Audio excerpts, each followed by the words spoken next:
আল ইমাম রাঈন, তোমাদের মসজিদের যেইজন ব্যক্তিকে ইমাম বানায়ছো ওইজন ব্যক্তি এই গ্রামের জিম্মাদার হয়েছেন। ওয়া মাসউলুন আন রায়াতিহি, হাসরের ময়দানে আল্লাহ রাব্বুল আলামিন ইমামকে জিজ্ঞেস করব, হে ইমাম সাহেব, তোমাকে মসজিদের ইমাম হিসাবে আমি আল্লাহ কবুল করেছিলাম, মসজিদের ইমাম হিসাবে গ্রামের ব্যক্তি তোমাকে নির্ধারিত করেছিল, তোমাকে মুতাআইয়ান করেছিল, তোমাকে ফিক্স করেছিল। হে ইমাম সাহেব, তুমি তোমার দায়িত্ব পরিপূর্ণ পালন করছো কিনা? প্যারে ভাইয়ের আমার, ইমামকে আল্লাহ কি দায়িত্ব দিয়েছেন? ও ভাই, মসজিদের যদি আমি ইমাম হই, আমার দায়িত্ব হলো এই গ্রামের ভিতরে যারা যারা খারাপ কাম করবে, আমি আমজাদ আলী সাহেব মসজিদের শুক্রবার দিন সেই বক্তব্য শোনাইতে হবে।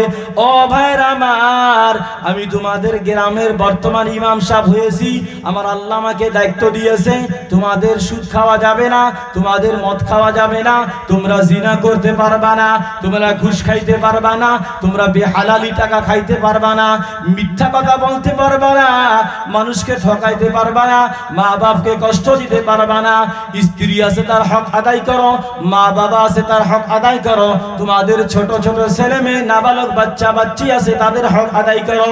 ও ভাইরা আমার, ইমাম সাহেব শরীয়ত মোতাবেক আপনাদেরকে বুঝাইয়ে দিবে, যেইটা হালাল সেইটা বুঝাইয়ে দিবে, যেইটা হারাম সেইটা বুঝাইয়ে দিবে। ইমাম সাহেব নিজের হক আদায় করলেন, নিজের জিম্মাদারি আদায় করলেন। হাসরের ময়দানে আমার আল্লাহ যখন ইমামকে জিজ্ঞাসা করবে, হে ইমাম, তোকে আমি দায়িত্ব দিয়েছিলাম, জিম্মাদার বানাইছিলাম, তোকে মনিটর বানাইছিলাম, তোকে এক গ্রামের জন্য সরদার বানাইছিলাম, তুই কি তোর হক আদায় করেছ? ইমাম যখন বলল, রব্বুল আলামিন, আমার দায়িত্ব আমি পালন করেছি, আমার আল্লাহ ইমামের দায়িত্বের উপরে খুশি হয়ে ইমামকে জান্নাতে বাসী করবেন। সুবহানাল্লাহ। ও ভাইরা আমার, ইমাম তো তোমাদেরকে ভালো ভালো কথা বলেছিল, নামাজের কথা বলেছিল, নামাজ পড়ো নাই, রোজার কথা বলেছিল, রোজা করো নাই, হজের কথা বলেছিল, হজ করো নাই, যাকাতের কথা বলেছিল, যাকাত দাও নাই, সুদ বাদ দেওয়ার জন্য বলছো, বাদ দাও নাই, মদ খাওয়া বাদ দেওয়ার কথা বলছিল, বাদ দাও নাই, জিনা বন্ধ করার কথা বলেছিল, বন্ধ করো নাই, চুরি বন্ধ করার কথা বলছিল, চুরি করো নাই, ঘুষ খাওয়া বন্ধ করেছিল, বাদ দাও নাই। ও ভাইরা আমার, মিছা কথার কথা ইমাম নিষেধ করেছিল, তা বাদ দাও নাই। ভাইরা আমার, ইমাম নিজের দায়িত্ব পালন করে জান্নাতি হয়ে গেল, আর তোমরা তোমাদের দায়িত্ব পালন না করার কারণে আমার আল্লাহ নারাজ হয়ে যাবে, ইমামকে সাক্ষী রেখে তোমাকে জাহান্নামের আগুনে নিক্ষেপ করে দিবে। বলেন নাউযুবিল্লাহ, সবাই জোরে বলেন নাউযুবিল্লাহ। কথাগুলা বুঝাইছে গো? কথাগুলা বুঝতেছেন কিনা? এই গ্রামের ভিতরে মসজিদের ইমামকে আল্লাহ তাআলা সরদার বানাইছেন। কি বানাইছেন? জোরে বলেন। এখনো তো পয়সা চাই নাই, আমি চাইছি গো। ডরান কেন? মসজিদের ইমামকে কি বানাইছে? সরদার। এখন ইমামেরও ঝামেলা আছে ভাই। এতবেলা তো ইমামকে জান্নাতে পাঠিয়ে দিছি, ইমামের ঝামেলাটা শুনেন, তারপরে মুক্তাদির ঝামেলা বুঝাইতেছি। ইমামের ঝামেলা হলো, ইমামে মসজিদে ভালো ভালো বক্তব্য করে, মুক্তাদি একটাও মানে না। হুজুরের কাম হলো হুজুর বলা, আমাদের কাম হলো না মানা। হুজুরে মাস গেলে দরমা পাইলেই তো হইল। কথা বুঝাইছে কিনা? ও ভাইরা আমার, এই গ্রামের রাস্তাতে কয়েকজন চ্যাংরা মদ খায়, হুজুরে চোখের দ্বারায় দেখে, কিন্তু কোনোদিন বাধা করে না, মদ খাওয়ার বিষয় নিষেধ করে না। হুজুর যদি বাধা না করে, হুজুর নিজের জিম্মাদারি পরিপূর্ণ আদায় করলেন না। হুজুর যদি জিম্মাদারি আদায় না করেন, হুজুর যদি নিজের হকটা আদায় না করে যায়, এই হুজুরকে আল্লাহ রাব্বুল আলামিন জাহান্নামের আগুনে নিক্ষেপ করে দিবে। বলেন নাউযুবিল্লাহ। ভাইরা, মদ খাইলা তোমরা, আমি আমজাদ আলী চুপচাপ থাকার কারণে আমিও জাহান্নামী। তাহলে জানা গেল সব ফিতনা করবা তোমরা, আর মরমু আমরা আলিমরা। বলেন নাউযুবিল্লাহ। তাই হয়েছে না কথাটা? তাই হয়েছে নাকি না? আর আগে বুঝাইয়া দেই, আমার নবী বলছে খারাপ বস্তু দেখার পরে যদি আলিমগণ চুপচাপ থাকে, আমাদের ভিতরে মানুষ হলো তিন প্রকার। এক প্রকার মানুষে বলে ওরা মদ খাইতেছে, খাইতে দাও, আমাদের বলার দরকার নাই। আরেক প্রকার মানুষ বলে না না ওদেরকে বাধা করতে হবে। আরেক প্রকার মানুষ বলে খাইতেছে, খাইতে দাও, বাধা করার দরকার নাই, ওদের টাকা দিয়ে ওরা খায়, আমাদের কোনো ক্ষতি হবে না। সবাই জোরে বলেন নাউযুবিল্লাহ। এই তিন প্রকার ব্যক্তি আল্লাহর জাহান্নামে যাবে, বলেন নাউযুবিল্লাহ।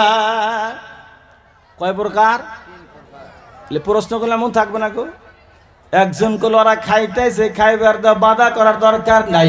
আমার নবীর হাদিস শোনো বাবা, আমার নবী বলেছেন যদি তোমাদের সম্মুখে হে আলিমগণ, এই জান্নাওয়ালা ব্যক্তিগণ, এই জ্ঞানীগণেরা তোমাদের সম্মুখে যদি শরীয়তের বিরুদ্ধে কোনো মুসলমান কাম করে, তাকে দেখার পরে প্রথমে মুখের দ্বারায় বাধা করিও। ভাইয়ের আমার, ইসলামের শরীয়ত মোতাবিক যে কামটা তোমরা করতেছো এটা তো চলে না, এটা তো হারাম, এটা বন্ধ করো। একদিন নিষেধ করলেন, বন্ধ করলেন না। আমার নবী বলে মুখের কথা যদি না মানে, 2 নম্বর কাজ করিও, লাঠি নিয়ে যায় মারার জন্য, তাদের শরীরে বাড়ি মাইরা হলো কামটা বন্ধ করিও। ও ভাইরা আমার, একদিন মুখের দ্বারায় বাধা করলাম, মানে না, আর দিন লাঠি নিয়ে গেলাম, তারা মানবে তো দূরের কথা, বলে আজকে যদি হুজুর লাঠি নিয়ে আসে, এই লাঠির দ্বারা হুজুরকে আমরা পিটাই করব, হুজুর আমাদেরকে কি পিটাই করব। হুজুর নিজের ভয়ে লাঠি নিয়ে যায় না, আমি একা লাঠি নিয়ে যাবো, তারা তো 10 জন আছে, যদি আমাকে অসম্মানী করে, হুজুর লাঠি নিয়ে গেল না। প্যারে ভাইরা আমার, নবী আমার বলছে মুখের দ্বারাই বাধা করলাও তা মানে না, লাঠি দিয়ে মারবা তাও তোমার মান সম্মানের কথা আছে। আমার নবী বলে 3 নম্বর কথা আমল করিও, যখন তুমি খারাপ কামটা দেখবা মনে মনে নিয়ত করি আল্লাহ মুখের দ্বারাই বাধা করছিলাম, এরা মানে না, লাঠি দিয়া মাইরা বন্ধ করবা, আল্লাহ এখানে চলবে না। আল্লাহ আমি এই গ্রামের ইমাম হিসাবে তুমি কবুল করো, আল্লাহ এই কামটাকে আমি অন্তর দিয়া একবারে খারাপ কাম বিরা মনে করি। আমার নবী বলেছে ওই আলিম যদি মুখের দ্বারা চেষ্টা করেছিল বন্ধ করতে পারে নাই, লাঠি দিয়া মাইরা বন্ধ করবো, তাও আলিমের শক্তি নাই।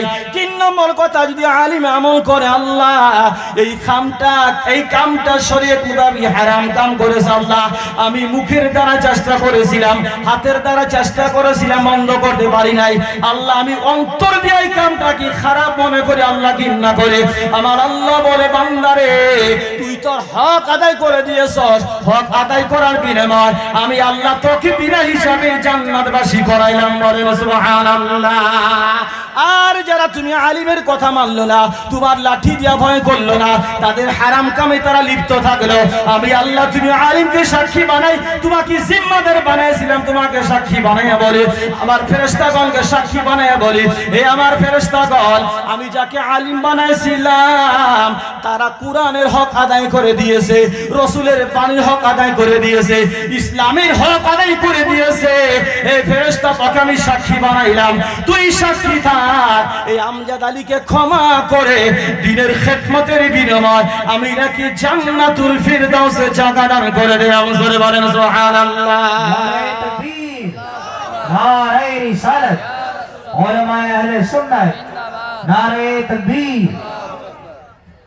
কথাটা বুঝাইছে কি আপনাদের? আইছে না গে বাবা? এখন একটু 1 নম্বর কথা হলো, আজকালকার জামানায় ইমামদের মুসিবত বেশি। এখন ওই কথা বলি নাই, আমার নবী হাদিসে বলেছে যদি কোনো আলিম সাহেব খারাপ কাম দেখার পর 3টা কাম করলেন না, মুখ দিয়েও বললেন না, লাঠিও মারলেন না, অন্তর দিয়েও খারাপ কাম ভাবলেন না, আপনাদের মতো ভাবলো খারাপ করতেছে, করতে তো আমার আসে যায় না, আমি মাস গেলে ধর্ম পাইলেই হইল। আমার নবী বলেছে ওইজন আলিমের ফরজ ইবাদত, নফল ইবাদত আমার আল্লাহ কখনো কবুল করে না, বলে নাউযুবিল্লাহ। তোমাকে আলিম বানাইছিলাম ইমামতি করার জন্য নয়, তোমাকে আলিম বানাইছিলাম দাওয়াত খিলানোর জন্য নয়, তোমাকে আলিম বানাইছিলাম সত্য ফতোয়া মানুষের সম্মুখে প্রকাশ করার জন্য আলিম বানাইছিলাম, জোরে বলেন সুবহানাল্লাহ।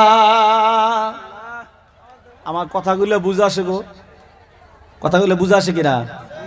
সবাই জোরে বলেন বুঝছেন না কথাগুলা? ইমামকে দায়িত্ব দিয়েছেন, ইমামের দায়িত্ব ইমামে পালন করছে। 2 নম্বর ব্যক্তি ওয়ার রাজুলু রাঈন ওয়া মাসউলুন ফি আহলিহি। একজন পুরুষকে আল্লাহ তাআলা দায়িত্ব দিয়েছেন, বাড়ির ভিতরে যেই পুরুষটা থাকে, আমি বিবাহ করেছি, আমার ছেলে আছে, মেয়ে আছে, আমার স্ত্রী আছে, আমাকে আল্লাহ তাআলা বাড়ির জন্য জিম্মাদারি দান করেছে। ওয়া মাসউলুন আন রিআয়াতিহি, হাসরের ময়দানে আমাকে আল্লাহ জিজ্ঞাসা করবে তুমি তোমার দায়িত্ব পালন করছিলা? দায়িত্ব যদি পালন করেন নাই, ফরজ কাম আদায় করেন নাই, দায়িত্ব মানে ফরজ দায়িত্ব তোমাকে দিয়েছিল। কি দায়িত্ব দিয়েছে? আপনি বাবা, আপনাকে আল্লাহ বাড়ির দায়িত্ব গার্জেন বানাইছেন, কি দায়িত্ব দিলেন? তোমার সাবালক ছেলে কোথায় যায়, সাবালক মেয়ে কোথায় যায়, তোমার স্ত্রী তোমার পারমিশন ছাড়া কোথায় যায়, তোমার স্ত্রী তোমার গায়রে হাজিরির সময় যখন হাজির থাকো না তখন কার সঙ্গে সম্পর্ক করে, কার সঙ্গে কন্টাক্ট করে। তুমি যদি তোমার পরিপূর্ণ জিম্মাদারি আদায় না করো, তুমি স্বামীকে আমি আল্লাহ তাআলা জাহান্নামের আগুনে নিক্ষেপ করে দেব, বলেন নাউযুবিল্লাহ। তাহলে বাড়ির ভিতরে যেইজন ব্যক্তি গার্জেন, তাকে আল্লাহ তাআলা জিম্মাদারি দায়িত্ব দিয়েছে। তো আজকে আমরা যারা এখানে আসছি সবাইকে আমাদের দায়িত্ব আমরা পরিপূর্ণ আদায় করি গো? কথা বলেন, কথা বলেন। কি দায়িত্ব? আপনার বেটির বয়স যখন সাবালক হয়ে গেল, নবীজি বলছেন এই বেটিকে 2 নজরে দেখা রাখিও। স্কুল থেকে আসার টাইম ছিল 2টা, আসলো 4টা, খবর নাও 2 ঘন্টা কোথায় লেট হলো, তোমার মেয়ে লেট করলো। স্কুল থেকে আসার টাইম আসলো 2টা, তোমার ছেলে 6টা তাইলো 4 ঘন্টা কোথায় লেট করলো, খবর নাও। তুমি বাবাকে আমি জিম্মাদারি দিয়েছি এই খবর নেওয়ার জন্য, বাড়ির দেখভাল করার জন্য। বাড়ির ভিতরে কে হারাম কাম করে, কে হালাল কাম করে, সেটা দায়িত্ব তোমার উপরে দিয়েছি। তোমার ছেলের বয়স যখন 10 হয়ে গেল, মেয়ের বয়স যখন 10 হয়ে গেল, আমার রাসূল সাল্লাল্লাহু আলাইহি সাল্লাম বলছেন তোমাকে আল্লাহ বাবা বানাইছেন, তোমাকে বাড়ির গার্জেন বানাইছেন। 7 বছর ছেলে মেয়ের বয়স যখন হবে তখন ছেলেকে বলো বাবা নামাজ পড়ো, মেয়েকে বলো বাবা নামাজ পড়ো। কিন্তু যখন 7 বছরে পড়লো না, 8 বছরে পড়লো না, 9 বছরে পড়লো না, যখন 10 বছর হয়ে গেল, আমার নবী বলেছেন ফাজরিবুহুম, তোমার ছেলেকেও পিটাই করো, মেয়েকেও পিটাই করো। 10 বছর বয়সকালে তোমার ছেলেকে মারো, তোমার মেয়েকে মারো, মাইরা হলে তোমার ছেলে মেয়েকে নামাজি বানাও। জোরে বলেন সুবহানাল্লাহ। প্যারে ভাইরা আমার, আমরা আমাদের জিম্মাদারি কি হিসাবে পালন করব? আমার বয়স হয়েছে 40 বছর, আমি নিজে 1 ওয়াক্ত নামাজ পড়ি না। আমার স্ত্রী বয়স হয়েছে 40 বছর, আমার স্ত্রী 1 ওয়াক্ত নামাজ পড়ে না, আমার স্ত্রী আলহামদুলিল্লাহ জানে না, আমি নিজে আলহামদুলিল্লাহ জানি না। তাহলে আমি কিভাবে হক আদায় করব? প্যারে ভাইরা আমার, এই সমস্ত বাহানা চলবে না। আপনি বুড়া হয়ে গেলে নামাজ জানেন না, আপনার স্ত্রী বুড়ি হয়েছে নামাজ জানে না, আপনি বুড়া বুড়ি জীবন কাটাইতে মারা গেলেন, মারা যাওয়ার পর আল্লাহ জিজ্ঞাসা করবো নামাজ কেন পড়ো নাই, স্ত্রীকে জিজ্ঞাসা করবো নামাজ কেন পড়ো নাই, আপনি বলবেন রব্বুল আলামিন দুনিয়াদারি কামে ব্যস্ত ছিলাম, নামাজ পড়তে পারি নাই। আবার বলবে রব্বুল আলামিন এই জন্য নামাজ পড়তে পারি নাই, ছোট কালে মা বাবা আমারে মক্তবে পাঠাই নাই, কাম কাজ করাইছে, কোরআন জানি নাই, ওযু করার নিয়ম জানি নাই, পর্দা করার নিয়ম জানি নাই। ও বাবাজির আমার, নতুন কথা তোমাদেরকে বলে যাই, জীবনেও শোনো নাই, জীবনেও শোনো নাই। এই যে বাহানা মরার পরে বলবা আল্লাহ জানি নাই সেই জন্য করি নাই, আমার আল্লাহ বলবে বান্দারে জানো নাই এইটা বাহানা চলবে না, তুমি নামাজ পড়া জানো না এটা বাহানা চলবে না। কেননা তোমার বয়স যখন বয়স হয়েছিল 15, যখন বয়স হলো 20 বছরে বিবাহ করা লাগে এটা তোমার জ্ঞান এসেছিল, কামাই করা লাগে জ্ঞান এসেছিল, ঘর বাড়ি গাড়ি লাগে স্ত্রী লাগে তোমার জ্ঞান হয়েছিল, তুমি একজন মুসলমান, তোমাকে আমি আল্লাহ মুসলমান বানাইছিলাম, এটা জ্ঞান কেন হলো না যে সাবালক হওয়ার পরে আমার শুদ্ধভাবে নামাজ পড়তে হবে? কেন তুমি নামাজ পড়লা না? 20 গেল, 25 গেল, 30 গেল, 35 40 বছর হয়ে গেল, 40 বছর বয়সেও কেন নামাজ শিক্ষার জন্য চেষ্টা করলা না? নামাজ না পড়ার কারণে আমি আল্লাহ তোমাকে জাহান্নামের আগুনে নিক্ষেপ করে দেব, বলেন নাউযুবিল্লাহ। নিজে নামাজ পড়ি না, আমার বেটি কিভাবে নামাজ পড়বো, আমার ছেলে কিভাবে নামাজ পড়বো? ও ভাইরা আমার, এটা চলবে না। আমার নবী বলছে যখন বেটির বয়স 7, ছেলের বয়স 7, এখন বেটিকে বলো বেটি মা নামাজ পড়ো, ছেলেকে বলো বাবা নামাজ পড়ো। কিন্তু 7 বছরে পড়লো না, ছোট বাচ্চা ভালো হলে বুঝে না। 8 বছর, 9 বছর, 10 বছর বয়স হয়ে গেল, এখন যদি ছেলে মেয়ে আলসি করে, আমার নবী বলছে ফাদরিবুহুম, তাদেরকে লাঠি দিয়া মাইরা হলেও নামাজ পড়াও। কেননা ছোটকালে যদি নামাজ না পড়ার অভ্যাস করো, বয়স 30 হইলে নামাজ পড়বে না, 40 হইলে নামাজ পড়বে না। ছোটকালে যেই ভালো অভ্যাসটা তোমরা করবা, ছোটকালে যেই ভালো শিক্ষাটা তোমরা দিবা, আমার নবী বলেছে ওই শিক্ষাটা কখনো খতম হতে পারে না। জোরে বলেন সুবহানাল্লাহ, সবাই জোরে বলেন সুবহানাল্লাহ। আপনার ছেলেকে ছোটকালে ভালো ব্যবহার শিখাইলে সেটাই থাকবে, ভালো আচরণ শিখাইলে সেটাই থাকবে। ও ভাইরা, ছোটকালের শিক্ষা আর বুড়াকালের শিক্ষা পার্থক্য দেই। আজকালকার জামানায় আসছে তবলিগের জামানা। মানুষ যখন চ্যাংরা থাকে তখন তবলিগে যায় না, যখন বুড়া হয়ে যায় তখন বলো চলো নামাজ শিখি। ভাইরা আমার, বুড়াকালে আমি তো বলি সঠিক বামে নামাজ তোমরা শিখতে পারবা না। ভাইরা আমার, আমার নবী হাদিসে বলেছেন উতলুবুল ইলমা মিনাল মাহদি ইলাল লাহদি। যখন মায়ের কোলে দুধ পান করেছিলা, যখন মায়ের কোলে তুমি ছিলা, তখন থেকে ইসলামের শিক্ষা অর্জন করো। মিনাল্লাহ দিলাল মিনাল্লাহ উতলুবুল ইলমা মিনাল মাহদি ইলাল লাহদি। মায়ের কোল থেকে ইসলাম শিক্ষা করতে আরম্ভ করো। ইসলাম শিখতে শিখতে কবরে যাওয়া পর্যন্ত ইসলামের শিক্ষা তুমি হাসিল করো। তবু ইসলামের পরিপূর্ণ শিক্ষা শেষ করতে পারবে না, কিন্তু আমার নবী বলেছে তবু সারা জীবন ইসলামের শিক্ষা নেওয়ার জন্য তুমি চেষ্টা করে থাকো। জোরে বলেন সুবহানাল্লাহ।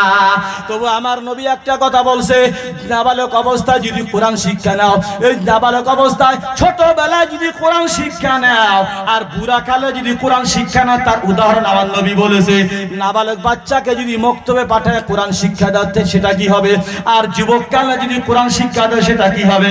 আমার নবী বলেছে পাথর একটা তুমি নাও, ওই পাথরের ভিতরে বাটাল দিয়া কাইটা কাইটা যদি ABCD তুমি লিখে দাও, ওই ABCD আখরটা যতই বান হয়ে যাক, যতই ভূমিকম্প এসে যাক, যতই তুফান এসে যাক, ওই পাথরের লেখা আখরটা কোনদিন মুছে যাবে না। জোরে বলেন সুবহানাল্লাহ, সবাই জোরে বলেন সুবহানাল্লাহ। কথা তো বুঝে আসে নাই?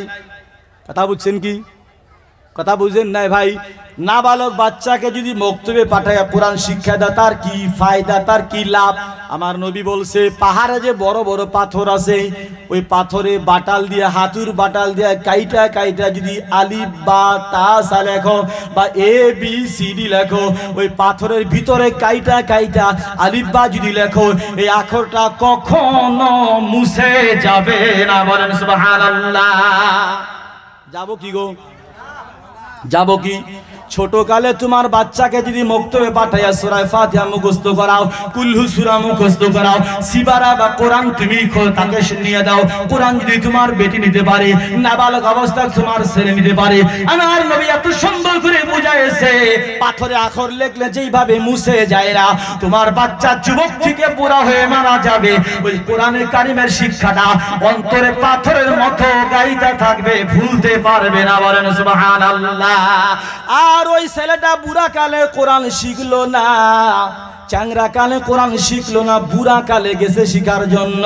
আমার নবী বলে নদীতে পানি আছে, পুকুরিতে পানি আছে, ওই পানির উপরে আঙ্গুল দিয়া তুমি আলিফ লেখিও, যখন আলিফের শুরু থেকে শেষ পর্যন্ত হাত উঠাবা, লগে লগে দেখবা কোনো পরিচয় আর থাকে না। পানিতে যদি কোনো ব্যক্তি আখর লেখে, তার কোনো ছবি সুরত থাকে না। বুড়া কালে যদি কোরআন নাও ভাই, 1 বছর পরে সূরাটা ভুলে যাবা। আর নাবালক অবস্থা যদি কোরআন নাও, 40 বছর যদি তুমি না পড়ো, তারপরে একবার যদি চেষ্টা করো, আগের পড়াটা আমার আল্লাহ তোমার অন্তর থেকে ঘুরাইয়া দান করবে। বলেন সুবহানাল্লাহ, সবাই জোরে বলেন সুবহানাল্লাহ। সেই জন্য আমার নবী বলেছে 7 বছর বয়সকালে নামাজের অভ্যাস করো, 10 বছর বয়সকালে নামাজ পড়াও। আবার যখন তোমার বাচ্চা ছোট থাকবে, ভালো ব্যবহার শিখাও, ভালো চরিত্র শিখাও, হুজুরকে সালাম দেওয়া লাগে সেটা শিখাও, বড়কে সম্মান দেওয়া লাগে সেটা শিখাও, বাপকে সম্মান দেওয়া লাগে সেটা শিখাও, মায়ের কদমের তলে আল্লাহ জান্নাত রেখেছে নাবালক বাচ্চা বাচ্চাকে শিখাও। এই সমস্ত ভালো তালিম যখন নাবালক অবস্থায় দিবা, তোমার বাচ্চা যুবক হবে, বুড়া হয়ে মারা যাবে, মা বাবার এই ভালো আচরণটা কখনো ভুলতে পারবে না। বলেন সুবহানাল্লাহ। তাহলে আপনাদের জীবন তো গেলই, বুড়াদের জীবন তো গেলই, থাকলো এখন আমাদের নাবালক বাচ্চাদের জীবন। তাহলে আমাদের বাচ্চাগুলোকে ছোটবেলায় মক্তবে পাঠাইতে আমরা পারবো কিনা বলেন? এখনো কথা বলে না? হাত তুলে দেখান কে কে পাঠাবেন। আলহামদুলিল্লাহ রাখেন। বাচ্চা বাচ্চিকে মক্তবে পাঠাইলে কি এটাও শুনেন, হাসরের ময়দানে যেই সমস্ত বাচ্চা বাচ্চিগণ দুনিয়াতে কোরআন পড়ে যাবে, তাদের মা বাবাকে যখন হাসরের ময়দানে উঠানি হবে, আমার আল্লাহ বলবে, হে বান্দাগণেরা, যাদের মা বাবা কোরআন বাচ্চাকে পড়াইয়াছিল, যাদের মা বাবার সন্তান কোরআন নিয়েছিল, হাসরের ময়দানে ওই সমস্ত মা বাবার মাথায় আমার আল্লাহ হীরামতির টুপি দান করবে। ওই হীরামতির টুপির দ্বারা মানুষে চিনতে পাবে ইয়াদের ছেলে মেয়ে দুনিয়ায় থাকার অবস্থায় কোরআনে কারিমের শিক্ষা নিয়ে চল, তাদের বাবা হয়েছে এই সমস্ত পুরুষগণ। জোরে বলেন সুবহানাল্লাহ। আর একটা কথা মনে পড়ে গেল, এই গ্রামের কোনো মানুষ কিন্তু কোনো মানুষের জন্য সহজে ভালো দোয়া করে না। করে কেউ? করে কেউ? সহজে কের জন্য কেউ দোয়া করে না। কারণ কি? কের সঙ্গে কথার জন্য মিল নাই, কের সঙ্গে দোকানের বাড়ি বাকির জন্য মিল নাই, কের সঙ্গে ক্ষেতের আইলে মিল নাই, কের সঙ্গে গরু ছাগল ভরি গিরিয়ে মিল নাই, কের সঙ্গে লড়াইয়ের জন্য মিল নাই। এরকম ক্যাসাল থাকে না কেউ? থাকে না? সহজে কের জন্য কেউ দোয়া করে না। কিন্তু আমার নবী বলেছে, যারা বাচ্চা, যেই সমস্ত ছেলে মেয়েগণ মক্তবে কোরআন পড়ার জন্য যান, সারা দুনিয়ার বস্তু আসমান থেকে জমিন পর্যন্ত যত বস্তু থাকে, সমস্ত বস্তুগণেরা ওই কোরআন তিলাওয়াত করনেওয়ালা বাচ্চা বাচ্চির জন্য গুনাহ মাফের দোয়া করে থাকে। বলেন সুবহানাল্লাহ। তোমার জন্য কেউ দোয়া করবে না, আমার জন্য কেউ দোয়া করবে না। আমার নবী বলেছে, গাথার ভিতরে যে পিঁপড়া থাকে, গাথার ভিতরে যে সাপ থাকে, ওই সাপ সমস্ত সাপেরা, গাথার ভিতরে থাকা পিঁপড়া গণেরা, পানির তলে মাছ থাকে মাছ গণেরা, সমস্ত ব্যক্তি আসমান থেকে জমিন পর্যন্ত যত ফেরেশতা আছে, সমস্ত ফেরেশতা গণেরা, সমস্ত পিঁপড়া গণেরা, সমস্ত জীবজন্তু গণেরা ওই কোরআন তিলাওয়াত করনেওয়ালা বাচ্চা বাচ্চির জন্য গুনাহ মাফির দোয়া আল্লাহর দরবারে করে থাকে। বলেন সুবহানাল্লাহ। এত ভালো কাজ যদি করলে কাদা সবাই তার জন্য গুনাহ মাফের দোয়া করে, আমরা কেন সেই কাম থেকে পিছনে থাকি? বাবাজিরা আমার কথা বুঝাইছে কিনা? কথা বুঝাইছে কিনা? তাহলে আমাদের ছেলে মেয়েকে আমরা মাদ্রাসায় দিব ইনশাআল্লাহ। দিব গো? কথা বলে না, কারণ কি? দিবেন। 2 নম্বর বলছিলাম, স্বামী হয় দায়িত্বপ্রাপ্ত। বাড়ির ভিতরে স্বামী হলো স্ত্রীর হক আদায় করবে, স্বামীকে জিম্মাদার বানাইছেন, স্বামী স্ত্রীর হক আদায় করবে। আমার নবী 3 নম্বর কথা বুখারী শরীফের ভিতরে বলেছেন। 3 নম্বর কথা আমার নবী 3 নম্বর কথা বলেছেন, ওয়াল মারআতু রাইয়াতুন ফি মালি যাওজিহা। একজন স্ত্রীকে আল্লাহ তাআলা জিম্মাদার বানাইছেন ফি মালি যাওজিহা, স্বামীর ধন সম্পত্তির মালিক আমার আল্লাহ বাড়িতে স্ত্রীকে বানাইছেন জিম্মাদার হিসাবে। বলেন সুবহানাল্লাহ। আমার বাড়ির সমস্ত ধন সম্পত্তি টাকা পয়সার মালিক আমার আল্লাহ আমার স্ত্রীকে জিম্মাদার বানাইছে। আমার স্ত্রী যাতে আমজাদ আলীর বাড়ি টাকা পয়সা ধন সম্পত্তি সেভ করে, যদি টাকা পয়সা আমার স্ত্রী বিনা হিসাবে খরচ করে, হাসরের ময়দানে আমার স্ত্রীকে আল্লাহ তাআলা ঠিক নিজের দায়িত্ব পালন না করার কারণে আল্লাহ তাআলা জান্নাতের আগুনে নিক্ষেপ করে দিবে। বলেন নাউযুবিল্লাহ। কথাটা বুঝাইছে কিনা? আপনি যে বাড়িতে টাকা পয়সা রেখে আসলেন, গরু ছাগল ভেড়া বর্গি, তার দায়িত্ব কার কাছে আছে? স্ত্রীর কাছে না? কার কাছে আছে? স্ত্রীকে আল্লাহ তাআলা হিফাজতের দায়িত্ব দিয়েছে। আপনাকে না কইয়া স্ত্রী যতটুকু খাবার লাগে খরচ করতে পারে, আপনি বিদেশে চলে গেলেন, যতটুকু কাপড় লাগে খরচ করতে পারে, কাপড় খরচ করতে পারে, খাদ্যর জন্য টাকা খরচ করতে পারে, তার থেকে বেশি যদি স্ত্রী খরচ করে, আসলে ময়দানে স্ত্রী আল্লাহর দরবারে জবাবদেহি হইতে হবে। স্ত্রী যদি হিসাব ঠিক মতো না দিতে পারে, স্বামী যদি নারাজ হয়ে যায়, ওইজন স্বামী ওইজন স্ত্রীকে আমার আল্লাহ রাব্বুল আলামিন জাহান্নামের আগুনে নিক্ষেপ করে দিবে। বলেন নাউযুবিল্লাহ। আর একটা কথা বলি বাবাজির আমার, স্ত্রীকে আল্লাহ তাআলা স্বামীর বাড়ির ধন সম্পত্তির মালিক বানাইছে, দায়িত্ব দিয়েছেন। যতটুক লাগে খাইতে পারবে, যতটুক লাগে কাপড়ের জন্য ব্যবহার করতে পারে, যতটুক লাগে মেডিসিন কিনতে পারে, তার থেকে বেশি খরচ করার এলাও নাই। প্যারে ভাইরা আমার, গ্রামে গ্রামে মসজিদে মসজিদ থেকে মাদ্রাসা থেকে বিভিন্ন মানুষ কালেকশনে যায়। ওই সময় স্বামী বাড়িতে থাকে না, স্ত্রী স্বামীর টাকা পয়সা থেকে দান করে দেয়, তাহলে কি এই সওয়াব পাবে না? প্যারে ভাইরা আমার, স্বামী যদি ওই খবরটা পাওয়ার পরে স্ত্রীকে বলে, হ্যাঁ আমার স্ত্রী, আমার অনুমতি ছাড়া তুমি কেন আমার টাকা দান করে দিলা? স্বামী যদি নারাজ হয়ে যায়, আমার নবী বলেছে স্ত্রী দান করার বিনিময় একটা নেকিও আল্লাহর তরফ থেকে পাবে না। জোরে বলেন নাউযুবিল্লাহ। আর স্বামী যদি শোনার লগে লগে রাজি হয়ে যায়, এ আমার স্ত্রী শিমলাবাড়ি মসজিদ থেকে আসছিল, তুমি 100 টাকা দান করেছো, ঠিক আছে আমি থাকলে তো দান করতাম, আমার কাজটা যদি তুমি করেছো, আমার নবী বলেছে এই স্বামী এই কথা শোনার পর রাজি হওয়ার কারণে স্ত্রীকে আল্লাহ তাআলা আদা সওয়াব দান করবে, আর ওই স্বামীকে আমার আল্লাহ আদা নেকি দান করে দিবে। বলেন সুবহানাল্লাহ। আর যদি স্বামী নারাজ হয়ে যায়, আগন্তুক সময় স্ত্রী স্বামীর পারমিশন ছাড়া কোন ধর্মের কামে স্বামীর টাকা দান করতে পারবে না। কথা বুঝছেন কি নাই? কথা বুঝেন নাই? তাহলে আমার স্ত্রীকে বাড়িতে রাখছি, কোনো চান্দাওয়ালা চান্দা করতে গেলে আমার অনুমতি ছাড়া দান করতে পারে না। ও ভাই আমার, এত সুন্দরভাবে উদাহরণ দিয়ে বুঝায় মনে থাকবে। নবীর জামানায় কথা বলছি, একজন সাহাবার বেটি বিয়া দেওয়ার সময় হয়েছে, বেটির বিয়ার তারিখ ফিক্স হয়েছে, কিন্তু সাহাবাটা গরিব ছিল, বেটি বিয়া দিব তার খরচ নাই। নবীর দরবারে গেছে, ইয়া রাসূলুল্লাহ ইয়া হাবিবাল্লাহ। অন্যান্য সাহাবা বলছে নবীর দরবারে গেলে কোনো ব্যক্তি ঘুরে আসে না, আমার নবী যা কিছু পারে দান করে। আমার নবীর বাড়িতে সাহাবা গেলেন, নবীকে বলে ইয়া রাসূলুল্লাহ ইয়া হাবিবাল্লাহ। নবীর বাড়িতে গেলেন, নবীকে বললেন ইয়া রাসূলুল্লাহ ইয়া হাবিবাল্লাহ, আমার বেটির বিয়া ঠিক করেছি, কিছু টাকা পয়সার দরকার আছে। আমার নবী বলে আমার কাছে তো কিছুই নাই, চলে যাও উসমান গনির বাড়িতে চলে যাও।